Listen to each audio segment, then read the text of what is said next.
Hey everyone, my name is Martin. I've been a producer for over 12 years, and in this video we'll go over my 5 favorite plugins from Waves. Coming in at number 5 is EBY Vinyl, which is a vinyl emulation plugin that allows you to instantly add vintage warmth and artifacts like crackles and pops to your songs for that extra bit of vintage nostalgia and imperfection.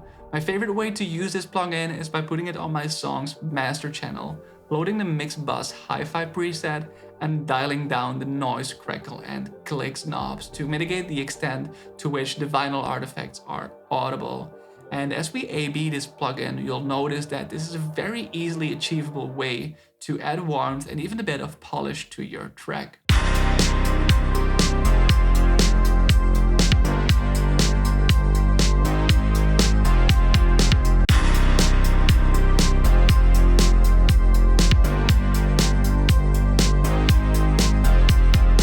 Within the plugin itself, you'll notice a handful of features that allow you to customize the effect the vinyl will have on your track, like the whoa, rate, and depth knobs.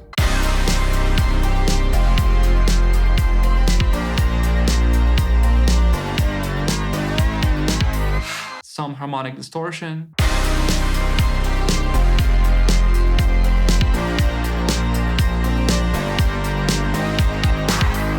And of course, the noise, crackles, and clicks knobs.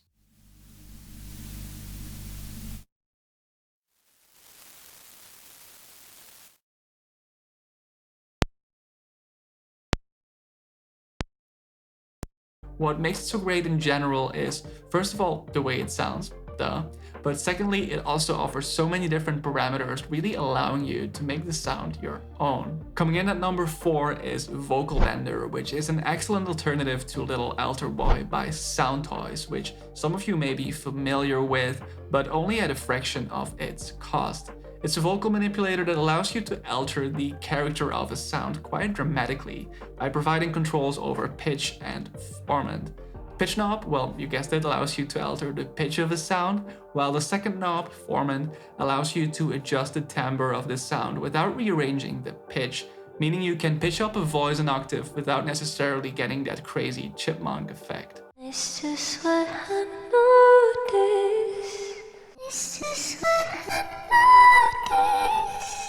Another great feature of Vocal Bender is this flatten function, which will make sure the entire vocal stays at the single note we specify here, which can be very useful for creating harmonies.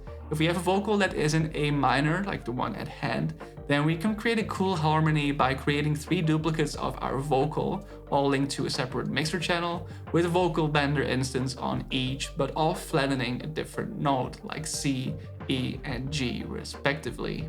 It's just what I noticed. Lastly, it's important to notice that this plugin isn't just limited to vocals, but I would also say it can be applicable to synths, which can be great for creating intriguing and unique creative pitch effects. Altogether, it's light on CPU and also quite light on the wallet, which is why I would suggest checking this out if you're looking to be more creative with your vocals. Coming in at number 3 is the SSL G Master Bus Compressor, or the SSL Comp in short, which is an emulation of the SSL compressor found on many of the most prestigious mixing desks, which has been used for decades, and that definitely confirms its ability to stand the test of time. It has been my go-to for my masters, as I find it to be a very effective resource for achieving an extremely glued together sound.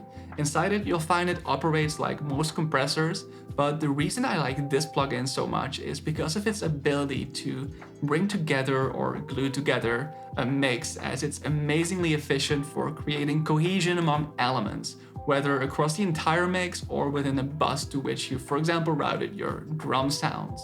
I used it on a master bus in my How to Charlie Puth video, where the thumb of the kick and low end were a bit too hot and overwhelming. So I wanted to get an overall mix that just felt a little more consistent by reducing the volume of the loud parts and bringing them closer to the quieter parts. So I chose the Chryslord LG Finalizer preset, which is one I particularly like, and started tweaking the threshold knob.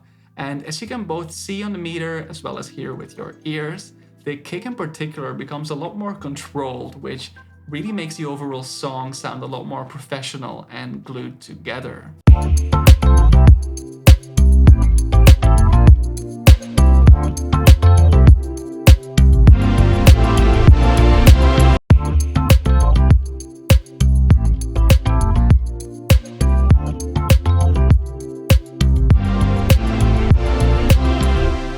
been using this plugin for quite a long time, and I really just love the cohesion it adds to a mix or to an instrument bus, while also adding more of an analog feel and warmth to my tracks than most other compressors would. And it comes with a variety of amazing presets crafted by professional sound engineers, which are great starting points if you're not quite sure where to start. In all, this plugin literally offers the functionality of what would be found on an actual analog SSL mixing console, but all inside of your computer and at a fraction of its cost. Second on our list is Magma BB Tubes, which is a plugin designed to emulate analog tube saturation through its two knobs, the Beauty and the Beast, that provide both delicate saturation and hugely distortional qualities. I must have used this plugin dozens, if not hundreds of times when working on music, because it's an amazing way to add beefiness and presence to anything that requires it. I've used this on kicks, basses, synths, guitars, vocals. It's literally applicable to everything. Take this example where I used it on the kick in my How to Fret Again video. I only needed to use the Beast and the tone post functions in this case, and with only a subtle increase we can hear an immediate thump and fullness added to our kick.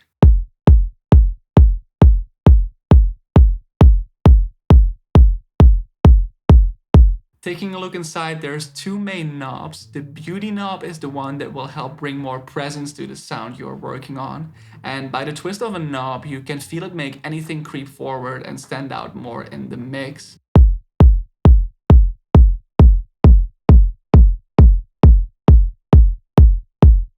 The second knob, the Beast, is the control to use when you want to make things beefier, and the subtle touch can truly deliver wonders to whatever sound calls for some extra oomph. Finally, there's also the bass relief knob, which allows you to keep the low end free from any saturation, which can be very useful if you're applying this plugin to a bass heavy sound and notice that the low end sounds a bit nasty or distorted. In those cases, you just dial up the bass relief knob and you should be good to go.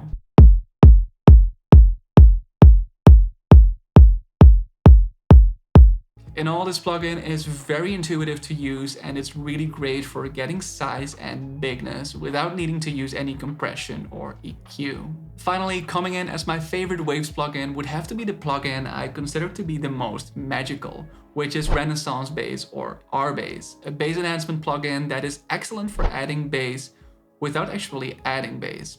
Let me explain. Waves did something genius with this plugin. They looked at studies on how our ears perceive bass, and based on those studies, they designed a plugin that creates harmonics in a way to trick our ears in believing that there are more and deeper bass frequencies than actually exist, which is an amazing way to enhance basses. So this plugin generates deeper, richer tones without making things sound messy, which is a massive advantage to using traditional EQ. Because if we were to apply a similar concept using a conventional frequency boost on, say, the low end of a sound using an EQ plugin, that could quickly result in us finding a muddy, undesirable sound lost in a sea of low frequencies. Now, R-Bass can be great for sounds like kicks, basses, or even for your master, but I also love using it on instruments that lack some body and warmth. Let's take a look at a couple of examples. In our first example, I applied this to the kick found in my How to Purple Disco Machine video. The kick initially had a nice tonality already, though I felt it could use some more body and richness, especially in context of the mix.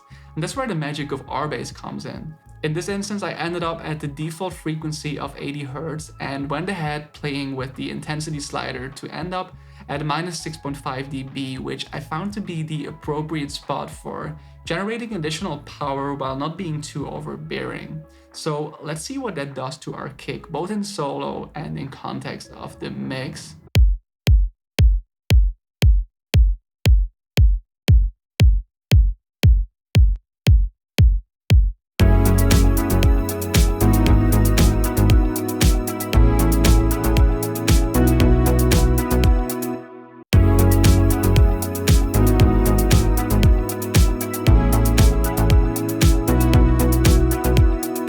I I want to mention though that it's important to be careful with the intensity slider, as too much could result in unwanted distortion. Second, when creating my Martin Garrix If Will Ever Be Remembered video, there was a point in the process where I felt the acoustic guitar in our verse sounded a bit flat and lacked quite a lot of warmth. So I tried a couple of different plugins, but none of them fit the bill. So I ended up applying R-Bass to the guitar and it delivered the exact result I needed.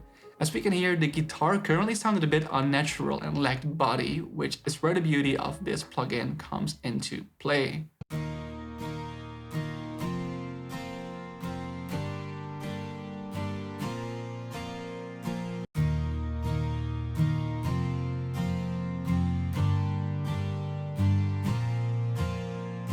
And as you can hear, there's an immediate warmth and presence added to the guitar that wasn't felt just before. Finally, reverting back to the How to Charlie Puth video, I wanted to showcase one last example where I felt like the low end of the entire track could be improved by making it sound a bit fuller and richer.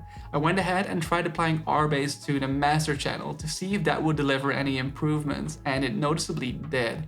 As precaution, since we are affecting everything through the master, I went gentle in this case, setting the frequency range at 70 Hz and our intensity at only -15 dB.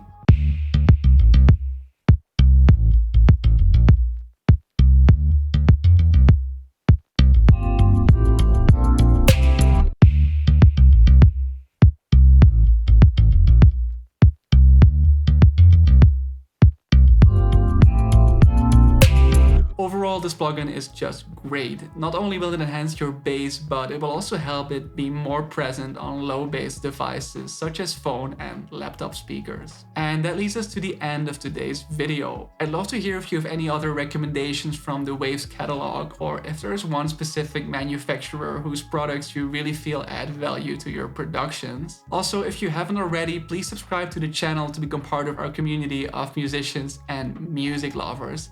Thank you so much for watching, and I'll see you next time.